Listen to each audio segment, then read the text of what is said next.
you can always spot the moral victor because they're the ones lying on the ground with their noses broken. The moral victor gets smacked in the face. So there we go. What's my takeout? My takeout is society is fundamentally broken because it has been built on 500 years of linear thinking. I mean, my dream, and one day, God willing, my dream is they come back to me and they say thank you, and their internal dialogue says that I'm loved and I'm worthy, and we can go together and hike the Appalachian Trail one day, or we can sit around a campfire and share stories one day. But yeah, I thank you for the laugh and for the wisdom. Yeah. It's brilliant when you, and I'm sure some of your audience here will understand this, when your children become adults, I mean really adults, they're out in the world doing their thing, and the way that your relationship with them changes.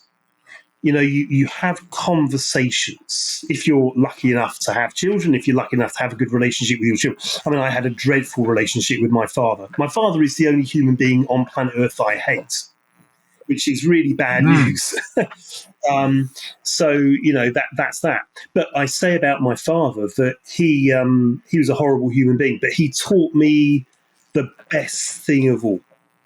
The one thing above all other things in my life was actually gifted to me by my dad, because he showed me how to be a brilliant father, because I do everything the opposite to the way my dad did. So I love it, man. I love the attitude. And I had two choices. I could either go down a road where I became like him, or I could go down a road where I was completely different. And I chose that path, and I'm grateful for that. So my children have come back to me. My two eldest daughters have come back to me and have spoken about how I just freed them. I freed them to explore, to not have any pressure on them, to not feel that they were going to let anyone down. And I don't care about my children letting me down. It's letting themselves down that I worry about, and always have. Who am I? I'm nothing. They're the ones that are doing all this. I'm just nurturing a little bit. But, when my children were children, I had all the conversations with them that parents have about drugs and alcohol and sex and, all these good things. But I was a realist. I knew there was going to come a point where they'd go to a party with their friends and they'd be exposed to these things. So I wasn't going to say, don't do drugs. I wasn't going to say that. I said to them, if you're going to try these things, just be responsible about it. Give it a go. But just... And of course, if you bring these things in now on another day, somebody could say that to one of their kids, and their kids end up being a smack addict. Who knows? But in my case, I just made judgment calls about my kids, and I think there is too much pressure in society for a number of different reasons: to conform, to be successful, to go down certain career paths. I mean, I've always had a maxim that is, if you try and sell, you won't sell anything. And in fact, I've worked with many very complex sales teams in organizations, and I've encouraged them to stop being sales organizations. And in fact, I've even said, and I've written over many years about this, that complicated businesses, big enterprise scale businesses, should lose marketing, lose sales, lose customer service, lose customer experience, lose the whole lot. Get rid of the whole lot. I'm not saying get rid of the people. I'm just saying get rid of the silos and replace the silos with a thing called a buyer enablement community. Because that's what you're doing. I'm not going to try and sell this pen to you. I'm going to try and encourage you to buy into an idea.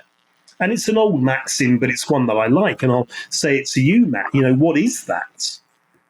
What am I holding in my hand here? What is that? And a lot of people would say that's a pen. It's a pen. If I was a product manager in a business, I'd be trying to work out the metrics for the costs and production things and et cetera, et cetera, et cetera. It's a pen. But I could say to you, it's a method of writing. And you could say to me, well, it's a bit old. It's a bit old school. It's a bit, we've all got computers now and laptops and things. But what I prefer to say to you is that it's a way of expressing your true feelings. Yeah, love it. I love it. And none of this is original to me, really. But I suppose I'm at the extreme end. I had an evaluation done many years ago, and the evaluation said that I was 100% of everything. I was 100% emotional, 0% rational. It was a Myers-Briggs evaluation. I don't know if people know the Myers-Briggs, but I had a big Myers-Briggs. Yeah. I've had a lot of evaluations on my brain, and the Myers-Briggs evaluation said that I was I can't remember what my parameters were now, but I was at the extreme end of everything. I'm 100% loyal, 100%, right up until the point that I feel really badly treated, and I'm 100% gone. I've left the room, Mm-hmm. My favourite quote, Matt, is you can always spot the moral victor because they're the ones lying on the ground with their noses broken. The moral victor gets smacked in the face. So there we go. What's my takeout? My takeout is society is fundamentally broken because it has been built on 500 years of linear thinking.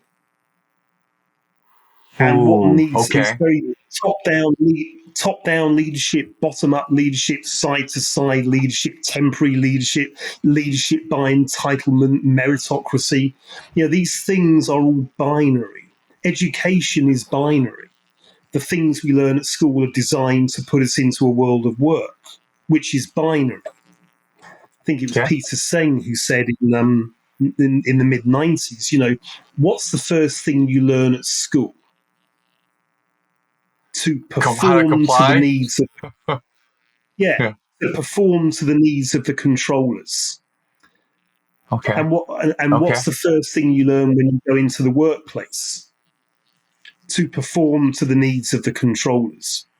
We're being set up for a linear career. And that doesn't work. So my work has for a long time, since 2009, which was a particular year where I had a kind of epiphany off the back of a lot of experience of organizations in the world, which was that society is profoundly broken.